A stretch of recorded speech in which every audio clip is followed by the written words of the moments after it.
Hi Mark, this is Ruby number 30 and I am a junior. The speaker is Karen Zay and the speech title is How to Stop Torture. In 1994, I walked into a prison in Cambodia and I met a 12-year-old boy who had been tortured and was denied access to counsel.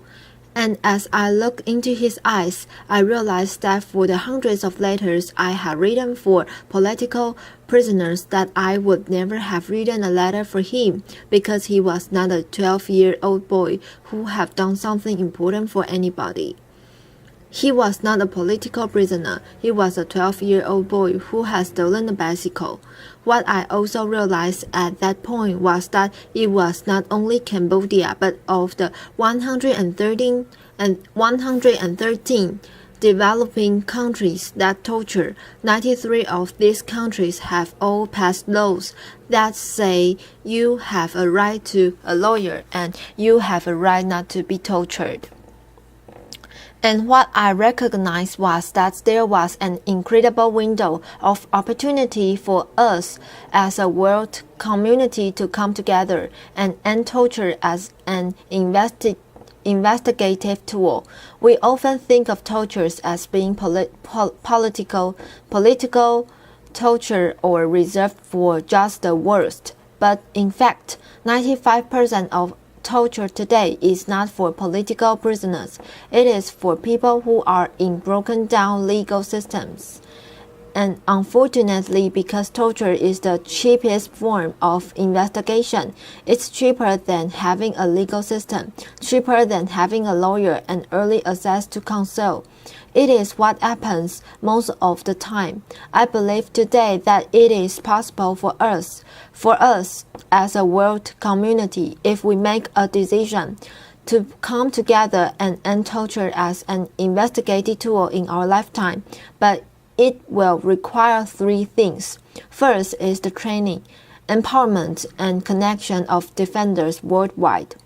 The second is ensuring that there is systematic early access to counsel. And the third is commitment. So in the year 2000, I began to wonder, what if we came together? Could we do something for these 93 countries? And I founded International Bridges to Justice, which has a specific mission of ending torture as an investigative tool and implementing due process rights in the 93 countries by placing trained lawyers at an early stage in police stations and in courtrooms. My first experiences, though, did come from Cambodia, and at the time I remember first coming to Cambodia and there were, in 1994, still less than 10 attorneys in the country because the Khmer Rouge had killed them all. And even 20 years later, there was only 10 lawyers in the country. So consequently, you'd walk into a prison and not only would you meet 12-year-old boys, you'd meet women and you'd say, "Why are you here?" Women would say, "Well, I've been here for 10 years because my husband committed a crime, but they can't find him. So it's just a place where there was no rule of law." The first group of defenders came together, and I still remember. As I was training, I said, "Okay, what do you do for an investigation?" And there was silence in the class, and finally one woman stood up, inaudible name, and she said, "True," which means teacher. She said, "I have defended more than 100 people, and I've never had to do any investigation because they all come with confessions."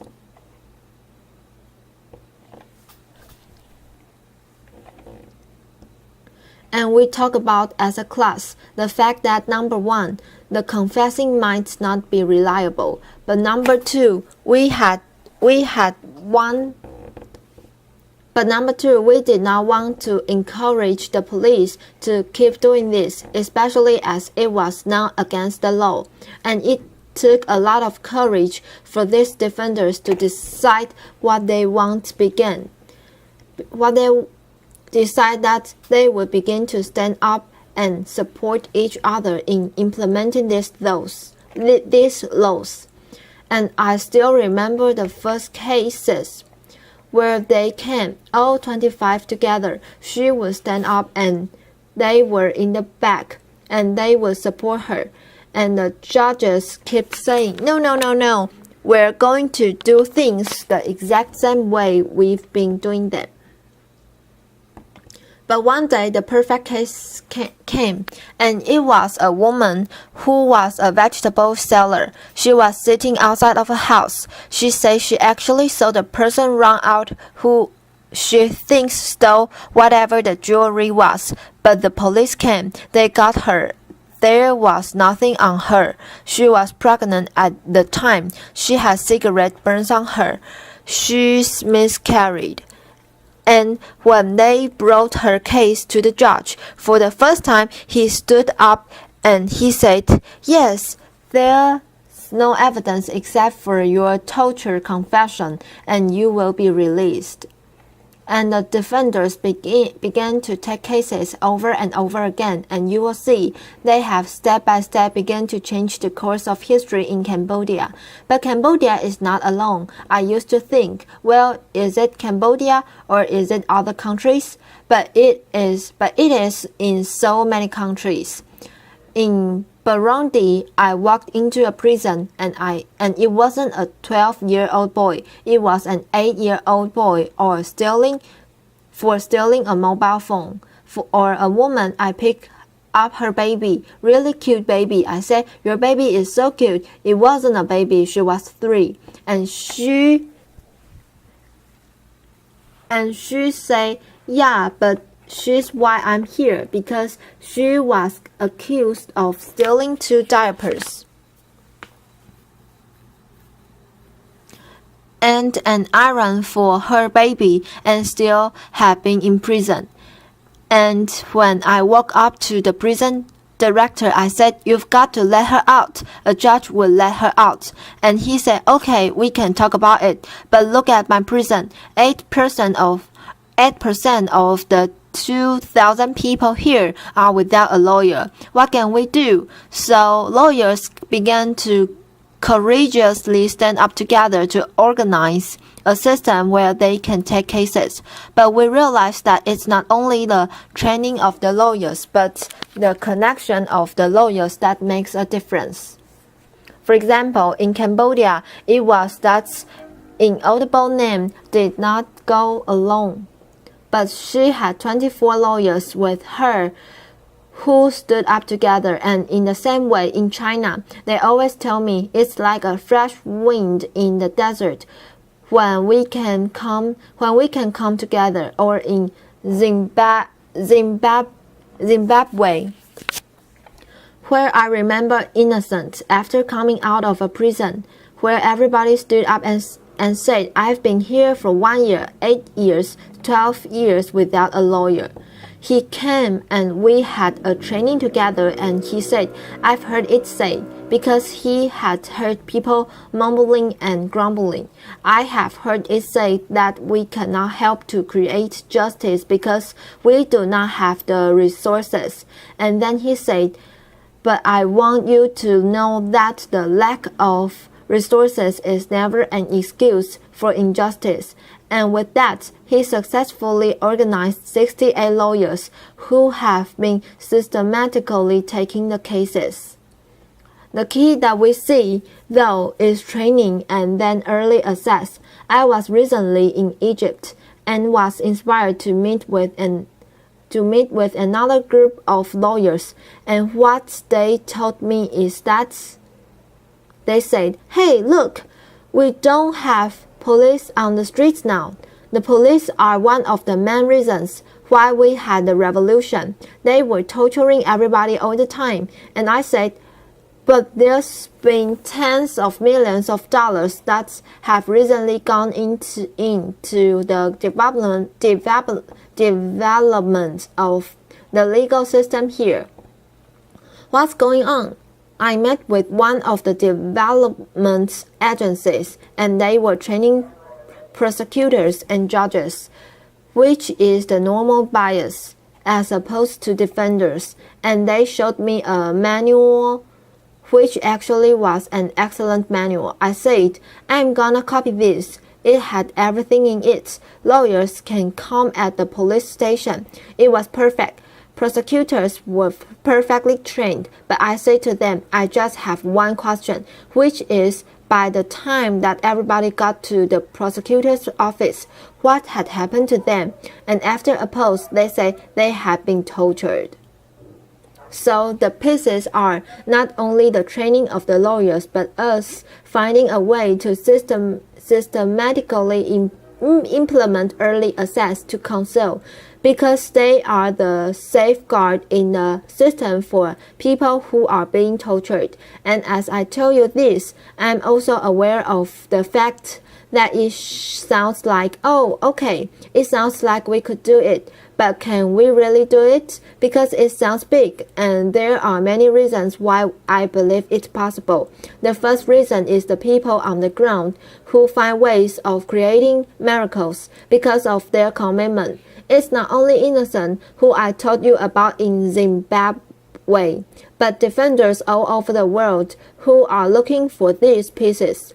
We have a program called Justice Makers, and we realize there are people that are courageous and want to do things, but how can we support them? So it's an online contest where it's only $5,000 if you come up with an innovative way of implementing justice. And there are 30 justice makers throughout the world, from Sri Lanka to Swaziland to the DRC, who with $5,000 do amazing things through SMS programs, through paralegal programs, through whatever they can do. And it's not only these justice makers, but people will courageously figure out who their networks are and how they can move it forward. So in China, for instance, great laws came out where it says police cannot torture people or they will be punished.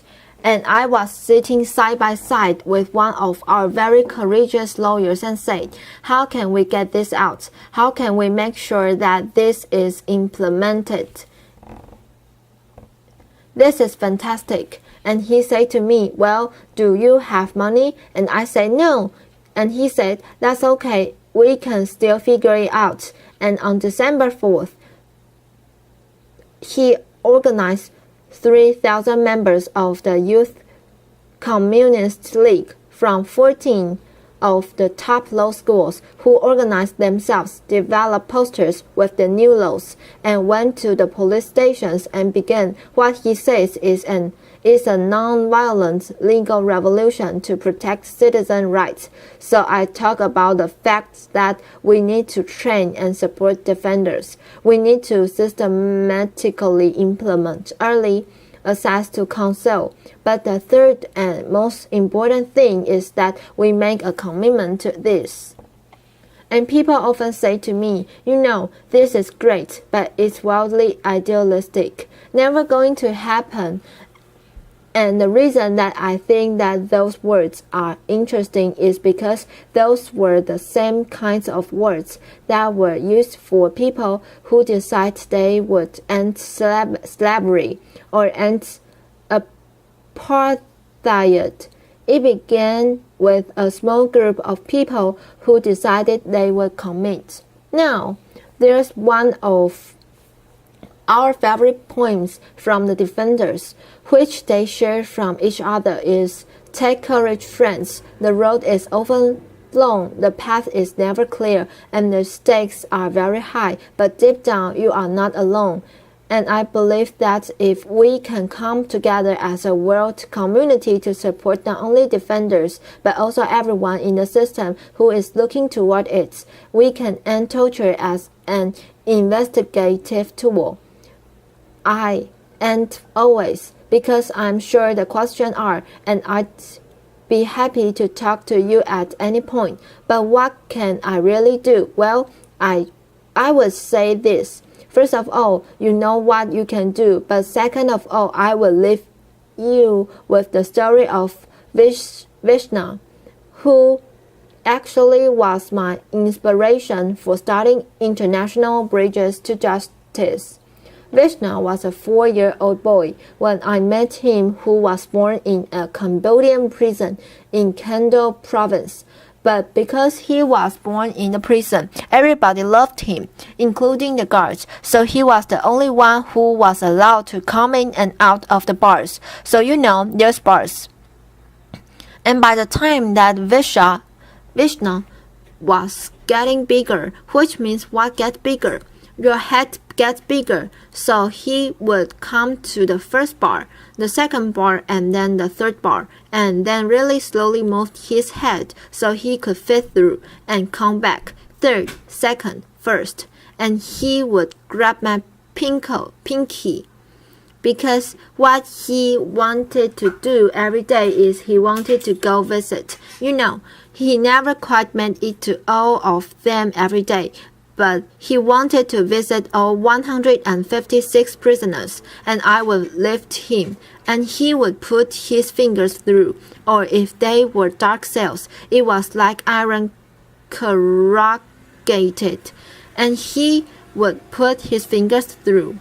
And most of the prisoners say that he was their greatest joy and their sunshine, and they looked forward to them. And I was like, here's Vishnu. He's a 4-year-old boy. He was born in a prison with almost nothing, no material goods, but he had a sense of his own heroic journey, which I believe we are all born into. He said, probably I can't do everything, but I'm one. I can do something, and I will do the one thing that I can do. So I thank you for having the prophetic imagination to imagine the shaping of a new world with us together, and invite you into this journey with us. Thank you. Applause. Thank you. Applause. Thank you. Applause.